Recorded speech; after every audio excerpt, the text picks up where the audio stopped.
Okay.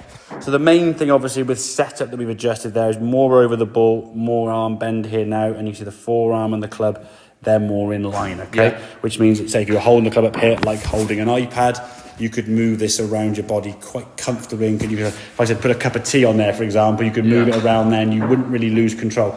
If you put it up there now, suddenly now you'd be almost want to move sideways with it. And that's what although you can't see as much from this angle, you'll still see as you go back with this putter now, you can sort of see your hips moving here towards the camera, kind of sliding with the crease of your gym. So you kind of go in this way, and that amount of slide, it just adds a bit of energy, which again, great for long game. We talk about sort of shifting and hinging and twisting and all this kind of stuff, using levers and those things to send the ball a long way.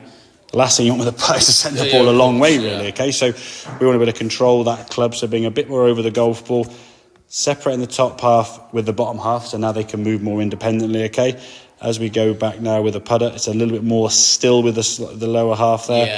As we come back, it's still a little bit. I mean, it's not going to suddenly just disappear. I mean, that's something to work on. Exactly. And I think the second time you did it, when you went, oh, I felt my hips go, okay? I can feel so at least if you were stood here now, I was like holding an iPad and then just starting to move and think, how could I move without moving my lower half? Where do you feel that? Do you feel more in your upper back, your lower back, your shoulders, as opposed to you moving more in the hips? So it doesn't mean tense the hips up or the quads. If I just say stand up nice and relaxed and just turn your shoulders, you could turn that without moving your lower half.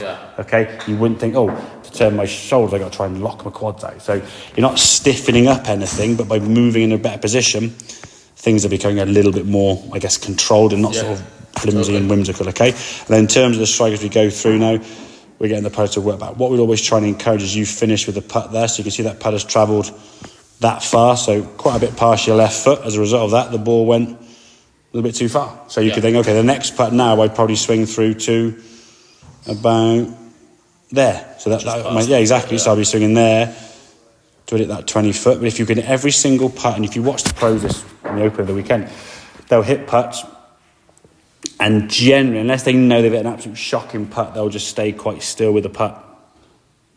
And it's maybe sort of 3 or 4 foot short, and then they might start moving, okay? But they say, okay, boom.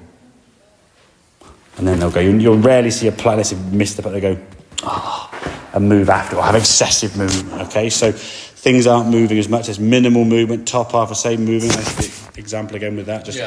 That's a very controlled move. You're not using wrist or elbows. It's more with your torso, but you've got to get in a position to do that. And that's the thing with putting, as I said, anyone can hit a putt.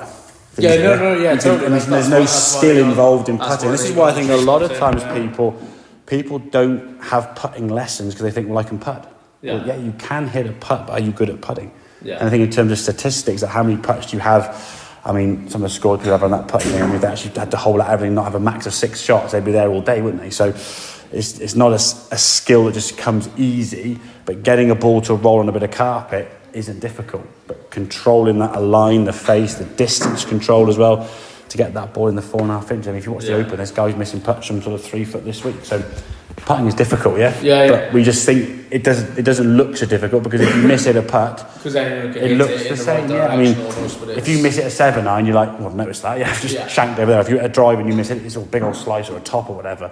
You miss it a putt, you go, well, it's like 4 foot from the flag, not 6 inches. So it doesn't look so bad. But you keep adding up your putts on the golf. Exactly. Okay, mate. Good stuff. Right.